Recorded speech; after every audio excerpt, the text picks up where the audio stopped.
سلام كما يتصنحوا زخبركم من فتوات تخطاتلتي مدب سابوين تاي مسلمون كم تلمد نز ساعات زحرنا جم حصرتن اوانون زلنا مزينات حزنا لكم مسنا لنا نسنا مكتلكم نعدم فلما قندرنا تاتمنا باكم كنبل العالوة امرار حاود حزبا ويانا حرنا تግራይ ሎም ማዓንቲ ታሪኻዊ ኣኼባን ታሪኻዊ መግለጽ እንዘርጊሖም ኣለዉ እቲ መግለጽ ቀልቢ ሰሓበ እዩ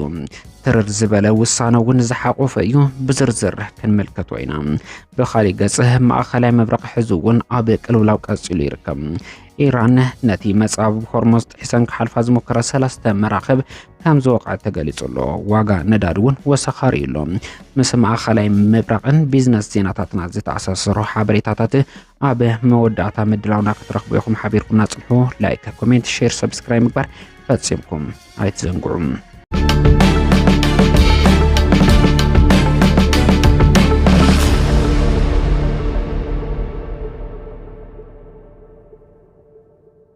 مجلس قوام أمرارها وردا كتماتاتن زوبا كم أون لعلوة أمرارها حزباويان حرنة تقريم كافتم حزب تقري زي تقال سلام علامات حدا مرقاص مسل عرس وسانن محدرون يوم نظام علامات نمعواد دما ملعمل دقو كبر مسوات كفيلهم يمكبل اتمجلس يتقسم بهز تخفل مسوات مقسلتن دما حزب تقري طرح زي خونس حالوت حزبتات ايتوبيا وين تتقمت الزقبره بحق منغستاو قال كيدان زي تعسر سرعه عرس محدره ترغاغيصيو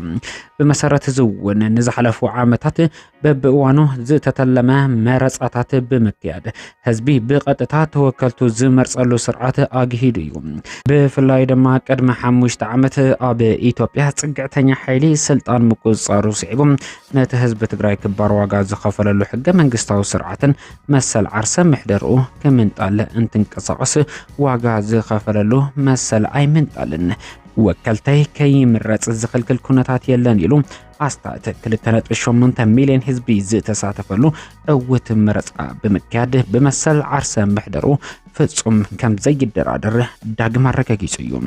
سرعه بلصقنا نتي اقدمو زاوجو جونوسايد ناب وتحادرا ورار مساسغاغرو دما حزب تግራይ اب صلال مريح ودف حزباويان حرنت تግራይ زمرح منغس تግራይ كاتيتوم بصنع مكيتو يوم صلا زتودبه قالسون صنعتون دما جونوسايداو كينات كبقع كله افلالايات بزتن دردرن كفتحم علامه زغبر سممعنت بريتورا كفرم اخيليوم سرعه بلصقنا نت حزب تግራይ عرسه محدرون مرغا زكايدو مرصا كم حمق مرئيا وسيد وسلز نبره ناي وشطنا شرحي توحاويسو ما انت سلام كبحال حقاوي بيت مخري تونزفو كصنحن حزب تግራይ بغيزياو ممحدار كم حدر تغيريوم از دما حزب تግራይ مريح ودف حزباويان حرنه تግራይ نسلام زلوم قربنا زرغاغصيوم سممعنت بريتوريا والاقوا نمخته زغود نطبታት زكاتتن تخونه حزب تግራይ مريح ودف حزباويان حرنه تግራይ نسلام كبزلوم متكلاو امنت بمبغاس واغانا خفلون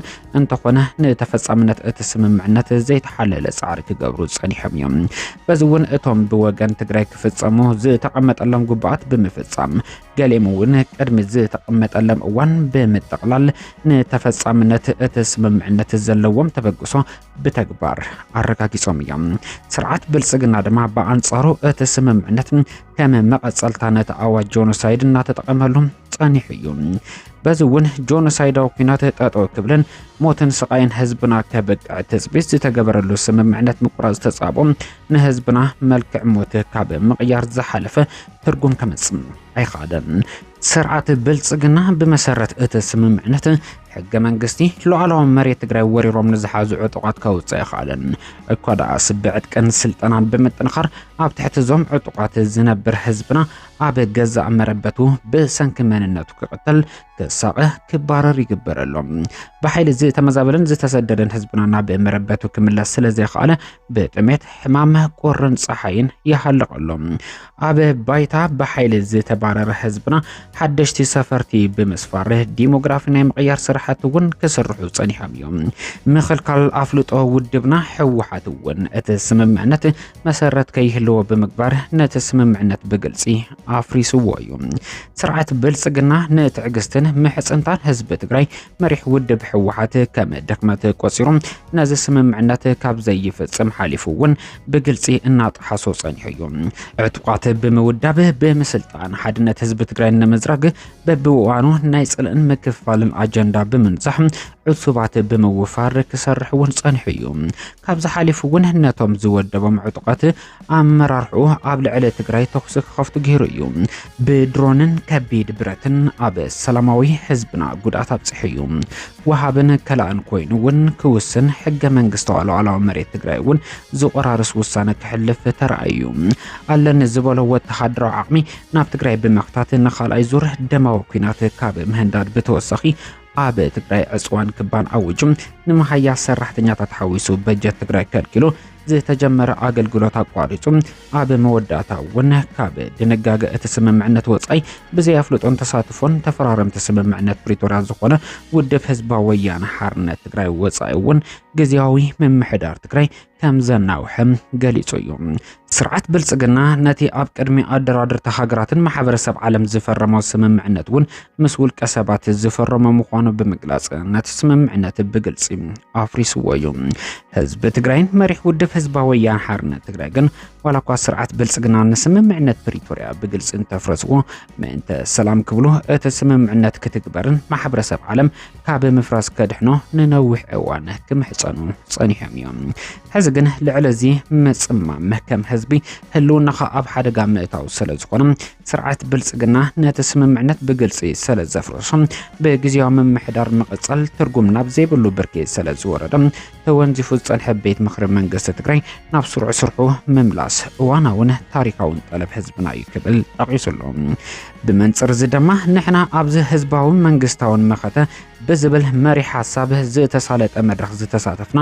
አመራርሓ ወረዳ ከተማን ዞባን ከምውን ለዓሎት አመራርሓ ህዝባዊ ወያነ ሓርነት ትግራይ ማእከላይ ኮሚቴ ውድብና ንምምላስ ቤት ምኽሪ መንግስቲ ትግራይ አመልኪቱን ዝሕለፈው ውሳነ ብዕምቀትን ስፍሓትን ዘቲና እዚ ስዕብህ ቀዋመ وسيدنا لنا قداماي ማእከላይ ኮሚቴ ውድብ ህዝባዊ ወያነ ሓርነት ትግራይ ዝተወንዘፈ ቤት ምኽሪ መንግስቲ ትግራይ ናብ ስሩዕ ስርሑን ንክምለስ ዝሕለፈው ውሳነ ህዝብ ትግራይ ከም ህዝቢ አንጸላሊውን ዘሎ ሓደጋ ህልውና ዝተረደን ህዝብና መቃለስ ማእከል ክህልው ዝገብርን ውሳነ ስለዝኾነ ንተግባራውነቱም ጉብና ክንፈጽም ወሲምና ለና ካልኣይ ማእከላይ ኮሚቴ ውድብ ህዝባዊ ወያነ ሓርነት ትግራይ ዋላኳ እቲ ሓላፍነት ናይ ቤት ምኽሪ መንግስቲ ትግራይ እንትኾነ ኣብ ኣጣየሻ ፈጻም ኣካል መንግስቲ ትግራይ ንኹሎም ዓቕምታት መኸተ ዝሓቆፈ ክኸውን ከም ዝግባእ ዘቐመጡ ኣንፈት ንህላው ክነታት መኸተና ዘገናዘበ ዓቕምታትና ወዲብና ንዝመጽእ ብድሆታት ክንምክት ዘኽእል ውሳነ ስለዝኾነ ንተግባራውነቱም ሕዝውን እጃምና ክንዋጻይና ሳልሳይ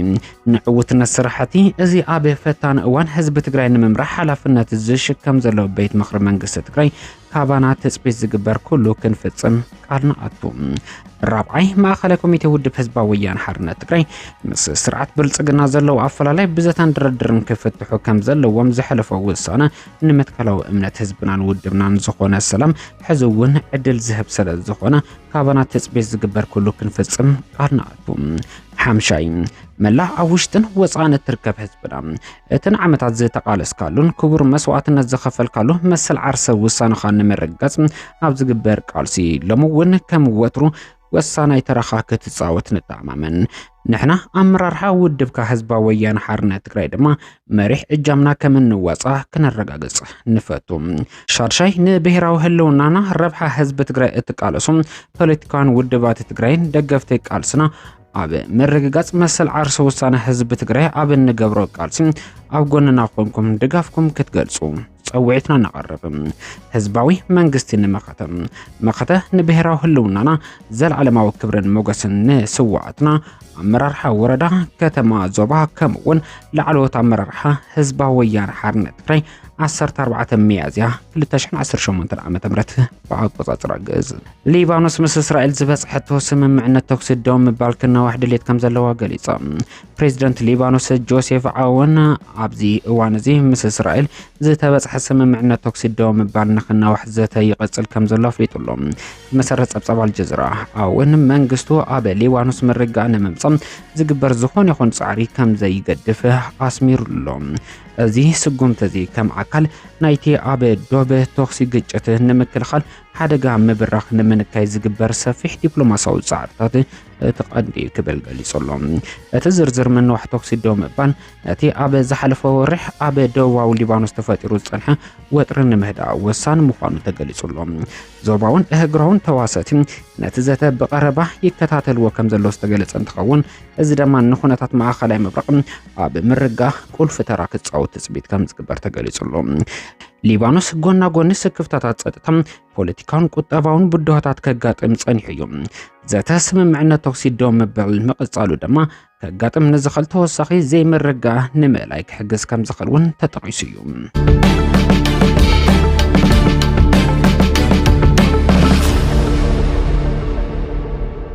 لما عنتي قبل على سلسته مراخب عب مصاب هرمز كاب إيران بستفنو متقعتي كبير قدعت مبصحو سعبو واقع نداد وسكم زرعي تقليصلهم لومي زبس حنا حبريتا كم زملاقتهم إيران عب سلسته مراخب متقعتي بمفصم مصاب هرمز داقم خلقالات أسئلة تركم لازم مسرتون نحدد دفدف برميل نداد واقع $95 آقا وقحتا تنبرم عب زحزوان جن كاب $9.08 اسكع $99.45 يشيط كم زلو تفلت تقايل لهم واقع ورقي كاب 4,754 اسكع 4,800 عب زلو يشيط كم زلو تفلت تقايل لهم كمان شرفو وصا إثيوبيا كم زملاختو دما $1 ب$156.34 بر تعديكم ب$159.60 يشيط كم زلو تفلت تقايل لهم